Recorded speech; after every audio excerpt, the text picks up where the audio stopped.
Alrighty, so news of the week episode on this Thursday evening, and I gotta say, I'm kind of surprised that there was a lot of news to report in these last couple of days. Usually, leading up to MLS Cup, most of the news are about the big game itself, and obviously, we'll talk more about it in the preview of MLS Cup tomorrow on this channel. But yeah, there were definitely a lot of news that has happened in these last couple of days. Seems like some teams are a little ahead of the curve in terms of making some signings and also some transfer rumor because we know that once MLS Cup is over and a new champion is crowned, that's when we're back to doing two news of the week episode per week because yeah, there's gonna be a lot of news. The rumor mill is gonna be spinning around, and it's just in time in terms of what would be setting up for the 2026 MLS season, which is gonna be the last season. We're gonna have this spring to fall map for in 2027. We'll have kind of like a mini spring to early some season, but then that's when the calendar officially flip into fall to spring or late summer to spring if you look at the new calendar that is going. Anyway, enough of that rambling. Let's talk about some news. So there was big news that came out of today in regards to the U.S. Open Cup. So this was kind of a thing that we were wondering: is there going to be another change of format this year in the U.S. Open Cup? It feels like these last couple of years there's been a lot of change of format of which team is participating and which team is not, and it is kind of unfortunate the fact that the U.S. Open Cup has kind of become the state as it is. I've always mentioned the fact that I love this competition, even though it is pretty clear that this competition has started to be pushed aside because this year the new format basically means that there's only going to be 16 MLS team that's going to be participated. The biggest news that came out of this new format is not every USL Championship side is going to be participated. So, yeah, so much for all the USL people that were defending in terms of the fact that at least we're participating in this competition. Well, I mean, when you look at how the format is in terms of how many teams that is, and also with the increase of teams in the USL League One that is, I'm not surprised the fact that they decided that they're not going to include every single USL Championship side, and the fact that it feels like with the way the USL has started to kind of create their own version of the Leagues Cup, known as the USL Jagermeister Cup, which is between teams in the USL Championship and also in the USL League One. It just feels like with the way that competition is started to take more seriously than the Open Cup. Yeah, I think that might be also kind of plays to a reason why there isn't going to be every single team that's going to be participated. So yeah, so much for this competition called the U.S. Open Cup because yeah, sooner or later I wouldn't be surprised we might only get selective team in MLS, USL, and the USL League One that is going to happen because that's kind of how it is. Now, when it comes to the schedule, it is kind of weird the fact that between the quarterfinal to the semifinal, there's gonna be like a 4 month gap. I don't know why exactly they do it like that, where they're gonna have every single game starting in March all the way to May, and then they have like a 4 month gap to begin the semifinal, and that's a huge gap too because between that, a lot can happen to a team season. A team could be doing very well by the time they move on to the semifinal, but then injuries could happen, and next week things could be different. And not to mention, in terms of transfers, could happen during the summer transfer window as well. So, yeah, it's kind of an awkward timing. The fact that they decided to have a 4 month break. And not to mention, the final is going to be the latest I think I've ever seen it. The U.S. Open Cup final has gone. It's going to be, I think, the third week of October. Though, that being said, when you look at the upcoming schedule in the MLS season, it is going to go deep into December, knowing because of the World Cup break that is going to happen, and maybe this is kind of how it's going to be look like once we get into the change of format. Because with the way that there are no games between June and July and August, I just had a feeling this is kind of how it's going to be play out. Though it could still be different because again, every single year it feels like the U.S. Open Cup changes format and decide which team is going to be participating and which team is not. I miss the days when the every single year we know exactly how the format is going to be, and we know exactly that every single team is going to be participating because after all, this is the U.S. Open Cup. This is supposed to be a competition that invites every single team and not actually just kind of pick which team it is and also go by their ridiculous qualification kind of process. Which I know they try to make it sound like it gets themselves into this perceived competition, but in reality, we should not be having qualifying situation in terms of being in the Open Cup, especially the qualifying isn't actually directly involved with the U.S. Open Cup, unlike some of these local teams that had gone through local qualifier that definitely they have their actual qualifying spot and actually earned their spot through qualifying into this competition. Now, moving on, we got the Vancouver Whitecaps have announced that they're going to have a watch party again at BC Place, and this time it's going to be bigger than last time. Last time it was a pretty big watch party at BC Place for that conference final. This time, it could get even bigger to a point where it could even be a larger crowd than the actual crowd at Chase Stadium. They're already sold 15,000 tickets for this watch party. It's $15 a piece. I mean, I know some people might not like the fact that this watch party costs money, but in other sports, watch party does cost money too. I remember when the Toronto Blue Jays has their watch party in the World Series at the Rogers Center. I think they asked people to pay, and it wasn't that much of a deal. I mean, it's the next best thing when it comes to being in the game itself. And yeah, there's gonna be a lot of folks that is gonna be attending this. They said that maybe the entire lower bowl could be sold out as well, which that just shows you how things have changed. I mean, a couple of years ago when the Vancouver Whitecaps were struggling to attract crowd, how things change and how I always said before when it comes to attendance, when you win and especially when you start building a winning culture as Jasper Sorensen has kind of done it in just a season and pretty much overnight, this is exactly what can happen. The Whitecaps are averaging crowds that we have never seen before in the past, and the support of this team is never stronger than ever with this MLS Cup run. Now, NYCFC have named Tom Donovan as their new sporting director. Now, this is kind of an interesting one, and this is one that I kind of know because he was a long time sporting director with the Sacramento Republic, and that is a team that have regularly been a top dog in the USL. Have always finished well in the USL Championship, though when it comes to getting into the playoffs, yeah, that's where it can be a little bit rough. Those Sacramento Republic team have always come close in terms of making it to the USL Cup, but it feels like every single year they kind of stumble during that. So I'm pretty sure NYCFC is hoping that that's not going to be the case because besides that one year when they won the MLS Cup, and also this year when they made it to the Eastern Conference Final, they still has that kind of narrative in terms of always failing to get past the second in round before the MLS Cup. That is, but nevertheless, he is a guy that also kind of have experience in MLS as well. He was actually with the LA Galaxy for a long time, won 5 MLS Cup with that team as well. So yeah, definitely been there for a long time. And again, as a sporting director, it's kind of an interesting one, I guess. With the way that when he was with Sacramento, they really focus on some of the youth development. Maybe that's kind of the same case with NYCFC as well, because I will say that NYCFC has done a really good job when it comes to the youth development as well. It's very underrated prospect up there. I mean, I know CFG has done a good job in terms of scouting, but don't forget about the youth academy as well. There's a lot of good young players on that NYCFC team that's come from the homegrown system of them, and they have definitely built themselves a very underrated uh, academy. Which again, not a big surprise because there's a reason why the New York Red Bulls are very good when it comes to their academy because they have an area that is definitely rich when it comes to soccer talent. I mean, that northeast area between the New York, New Jersey, and even the Philly area are just rich when it comes to developing good youth soccer players, just like what we see in Texas and even in California as well. Now, Sporting KC have part way with their interim manager, Kerry Zevinen. Now, this is not a big surprise.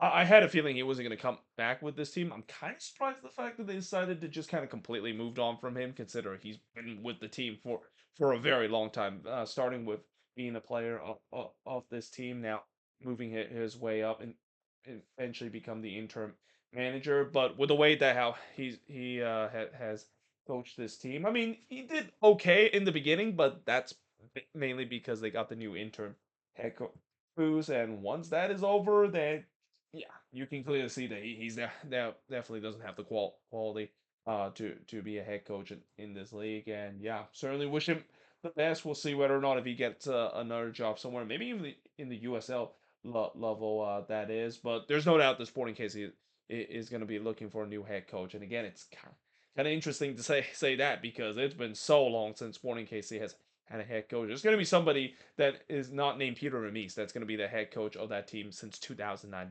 Just let that sink in terms of how long it's been since Sporting KC have had a new head coach. But in many ways, it's been overdue. We mentioned in terms of how things have kind of gone sour during the last couple of years of Peter Remis' legendary tenure with this team, and now we'll see whether or not if Sporting KC can choose the right man to lead the job. Because if there's one thing that Sporting KC cannot do, and they must avoid the same fate that we see with other teams that move on from long term head coach like DC United, for example, moving on from Ben Olsen.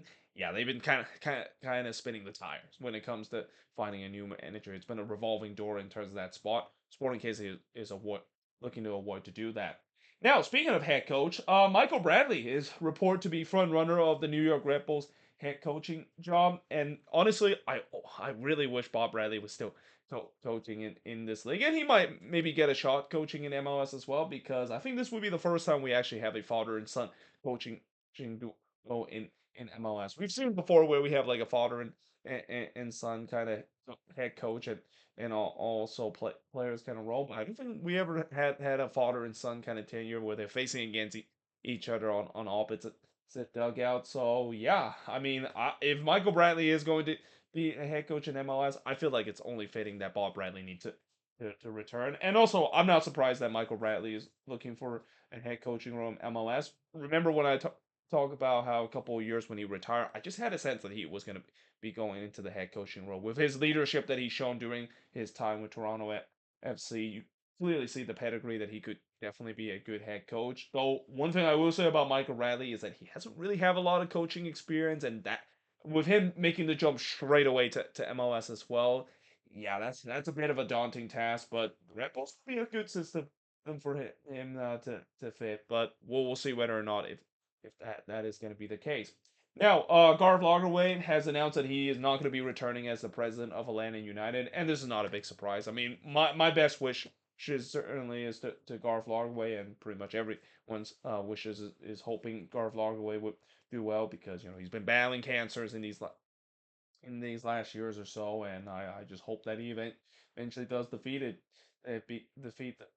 itself, because yeah, cancer is a nasty kind of thing to deal with, and certainly nothing but the best in terms of Garth Lark with his recovery, and hopefully he does conquer her cancer in the near future.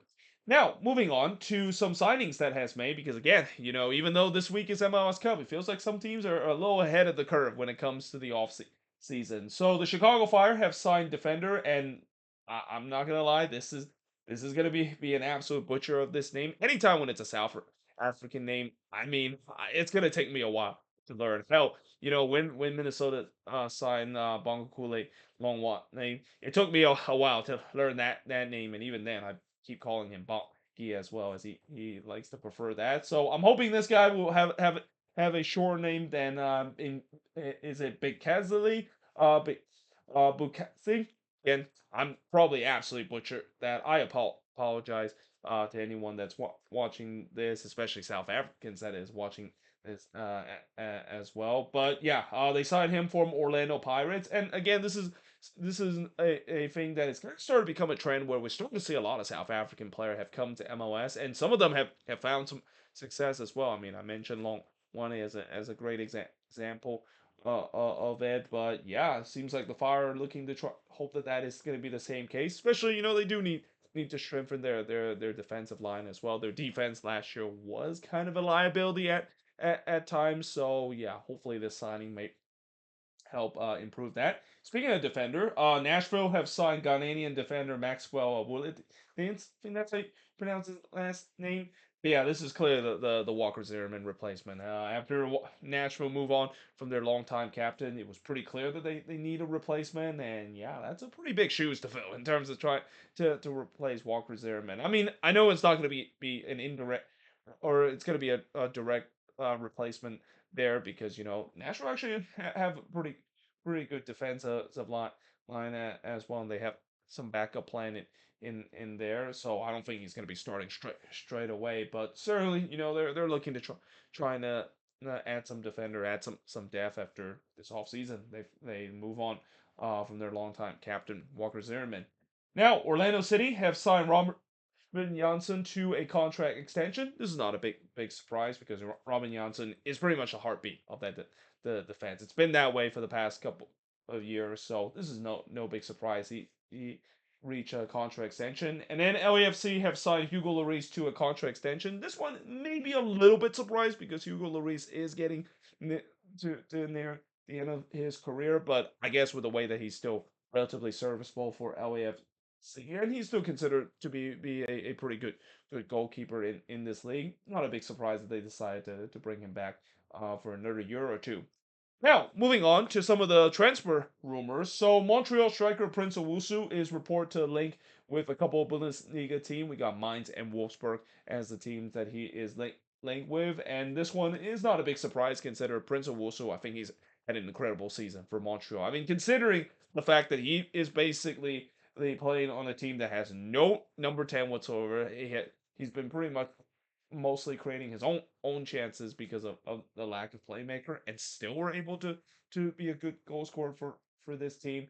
Yeah, I'm not surprised the fact that there's some European interest, and especially Montreal is a team that is known to sell some players to Europe as well, and sell them for a good amount of money, and we'll see whether or not if this, of course, would be true. Now, the New York Red Bulls is set to sign former Quakes homegrown K-Cal from Chivas on a 1 year loan. So this is kind of interesting because I thought if K-Cal was going to come back to MLS, the Quakes are probably going to get him back. Considering, doing his time with Chivas, let's just say it's been a mixed bag doing his time with Chivas. And this is not a big surprise considering that I feel like every time when an MLS player decided to go to Liga MX, it usually doesn't go so well for that player. I mean, we saw it with Brendan Vasquez when he decided to go to Rayados. Well, he had a pretty good start during that time. It didn't go so well, and then he comes back to MLS after that. Now, again, with K Cow doing his time with Chivas, I'm pretty sure some Chivas fans have kind of had some mixed opinion about him as well. And again, I feel like if he was coming back to MLS, I'm really surprised the Quakes decide not to get him back. Yes, he has shown some frustrating part when he was with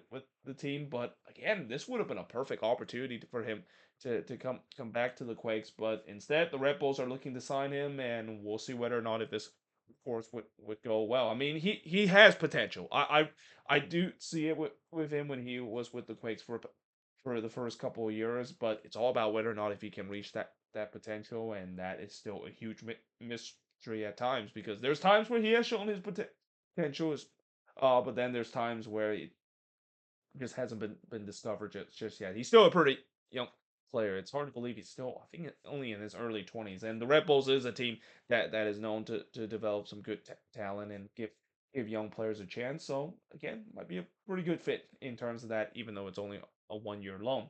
Now, speaking of the San Jose Earthquakes, they are looking to bring back Chicho Arango. So there was a lot of talk, the fact that Chicho Arango was going to go to Liga MX and going to Cholos, but now it seems like it's not going to happen. Actually, not Cholos, I'm sorry, but Pumas was the team that was looking for to bring it. Actually, Cholos actually were report to get Chicho Arango as well, but it seems like both of those teams doesn't want to complete the deal. So looks like the Quakes are looking to bring him back. Now, I don't think it's a bad idea to bring back Chicho Arango. Yes, there are times where he could be a very frustrated player to watch, and especially again, he's kind of playing more of that villain role where he definitely get in the skins of opponent as well, and I don't really like his antics at times as well. But the other thing that kind of frustrates me about Chicho Arango is that he's been kind of inconsistent at times as well, and he's another player that I mentioned when they decided when the Quakes were originally going to try to move on from him. I don't think it's a bad idea considering he might be one of those players that could hit the wrong end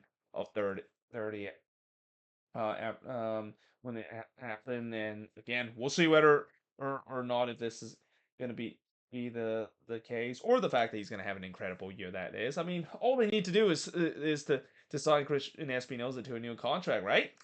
Right? I mean, we're still waiting for that day where the Quakes finally sign their talisman a new contract because again, it would just be absolutely unthinkable if that doesn't happen. And yeah, it's still radio silence when it comes to that point.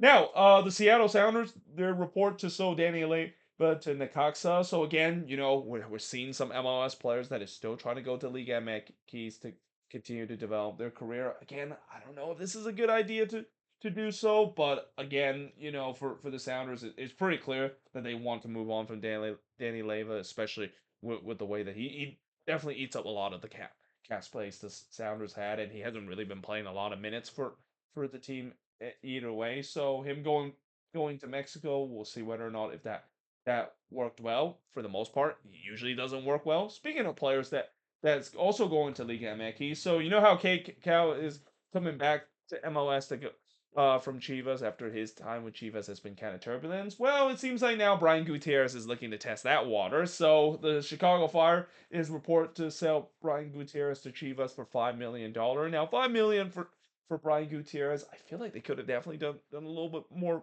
better. And again, I just never understand why MLS team don't charge the MX team more amount than the other way around. I always say that for whatever reason, MLS team is okay when they decide to sign player from Liga MX, even though Liga MX team charge them more than it is.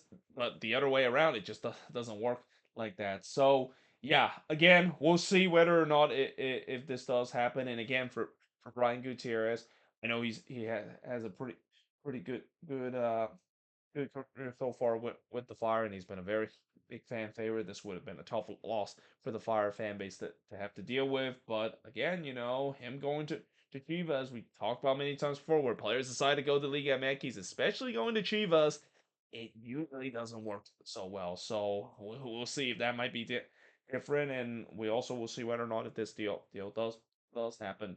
Now, Nashville is reported to link with Seattle Sounders midfielder Paul Rothrock. So I mentioned before how the Sounders decided to get rid of Danny Leyva as part of a salary dump.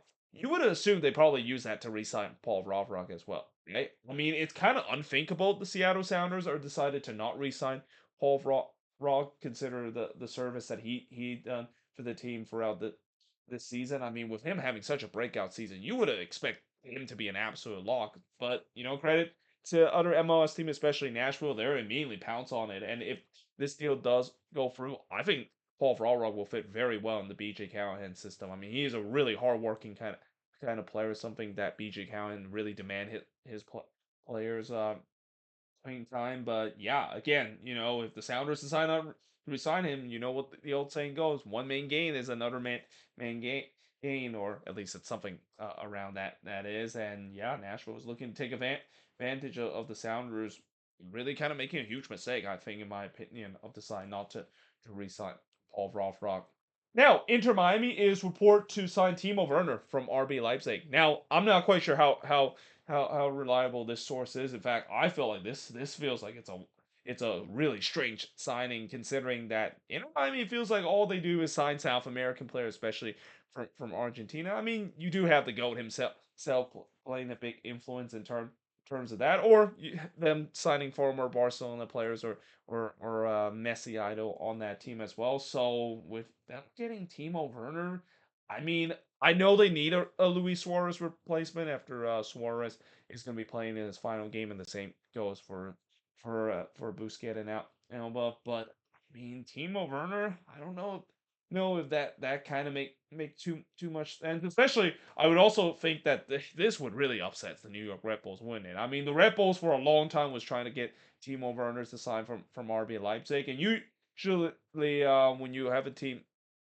that comes from the Red Bull system, I mean, you usually maybe sign with another team that is in the Red Bull system, not usually from a team like Inter Miami that has no connection with the Red Bull multi from ownership. So again, this feels like a really weird signings if it does happen. It doesn't feel right, and I don't know if this is actually going to happen. But one thing I know for sure is that Inter Miami maybe are looking to trying to find a new number 9. Though I say that, but Taddy Alante has been going going absolutely nuts during this playoff. So maybe they might not need to, and especially with some of the reinforcement that they bought in the summer as well. Maybe they don't really need to have a like for like Luis Suarez kind of replacement. Now, the Philadelphia Union is report to complete the transfer of Ezekiel Alado for a club record $4.5 million. Now, this is kind of a surprising transfer, not because of the fact that it's a signing of kind of an unknown player for a club record fee. Maybe you could say that might be the case, but I thought this was done. Like I swear that the last a couple of months ago I heard that this deal was going to be done, and the whole reason why he hasn't been playing with the Union, I don't think he's eligible to play since they signed him during after the roster freeze back in September. So the fact that I'm hearing this, and this might be just a complete different player that I might completely mistaken, but yeah.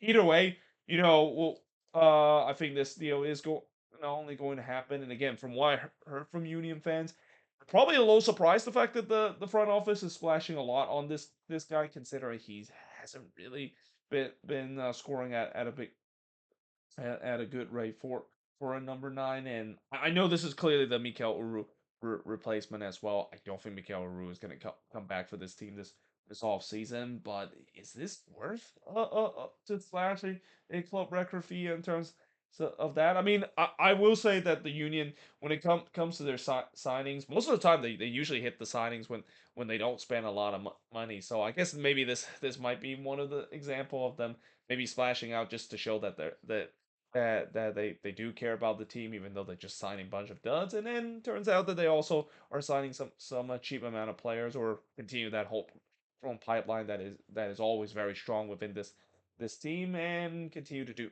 do well in the regular season and fail in the playoffs, as we've seen with this team over the years.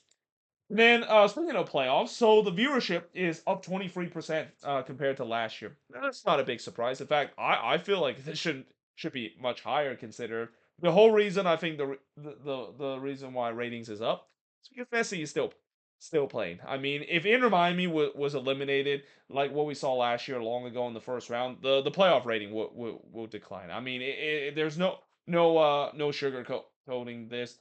I know Don Gabriel is probably going to use this as a way to say, hey, I mean, I know our playoff format is bad and all, but hey, look at the ratings; it's increasing.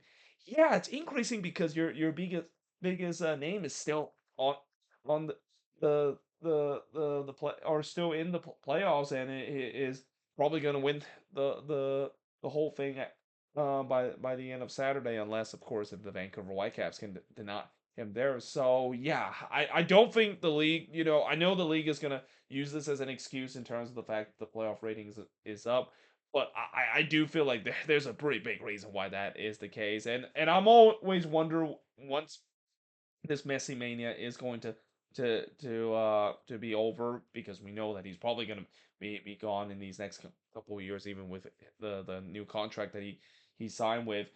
I wonder how the MLS is going to build on that. I still have some skepticism at times in terms of how they capitalizing on this Messi mania, because again, one of the things that I really want to see in terms of this league is not only to continue to grow, but really pull the casual fans really in and continue to have that success. Because right now, that's my biggest concern, the fact that, well, we have a lot of these Messi bandwagoners that have always watched the league and helped the ratings, but hey, are they going to stick around? Because if they don't stick around, or at least you don't, you're not showing a way to make convert them to stick around in this league, the ratings are probably going to be really plummeted once Messi does go away. And I think there's been numerous articles I've read that how the league hasn't really done a great job in terms of capitalizing seeing this in terms of converting some of the casual to be in. And again, a big part of that I would say is kind of self-inflicted, especially with this Apple TV situation. Though I will say that with the Apple TV situation, it is going to get better next year with the way that now MLS Season Pass is no longer a thing. All you need to do is have an Apple TV subscription, and there's going to be a good amount of people that have already have the Apple TV subscription, and that maybe could also help the ratings as well, and draw in more casual as well, because now you don't have to worry about how, oh, I already have Apple TV, but it sucks the fact that I'm have to pay another thing to just watch this. I mean, an average consumer is not gonna do that. But now that you decided to put this not behind another paywall alongside with Apple TV, there could be a case where this rating may be not only legitimate, but also you can pull in the casual to watch this league more to continue to increase the growth of popularity in this league, and compete with some of the major sports around the country as well. But there you have it. That is pretty much it. Looking at this News of the Week episode. As always, let me know in the comments below, what do you think of this News of the Week episode? If there's any news I didn't mention here on the board, as always, let me know in the comments as well. But until then, hope you guys enjoyed this video, and I will see you guys next time.